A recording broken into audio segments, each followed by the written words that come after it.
Thank you for purchasing an Energous Wireless Harvesting Evaluation Kit.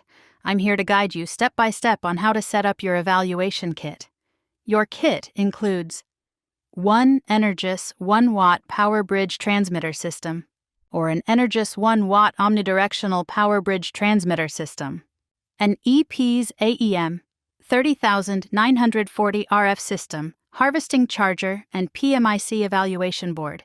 For additional guidance and technical specifications, scan the QR code provided. To begin setup, first remove the PowerBridge.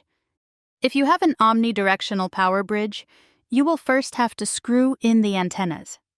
To connect your antennas to the PowerBridge, you'll notice the PowerBridge has 2 ports for antennas, marked with 1 dot and 2 dots.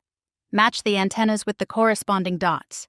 Screw the 1-dot antenna into the 1-dot port, which operates at 900 MHz, and the 2-dot antenna into the 2-dot port, which operates at 2.4 GHz. Next, remove the cord and adapter from their packaging. Connect the power cord to the port on the side of the PowerBridge and plug the adapter into an electric outlet. A flashing blue light on the PowerBridge indicates it is on and ready for use. Now, let's set up the EP's RF system harvesting charger and evaluation board. Remove the board from the anti-static protection sleeve. Secure the board on the plastic clip that comes with the evaluation kit. Position the board up to a maximum of 1.5 meters or 5 feet from the PowerBridge.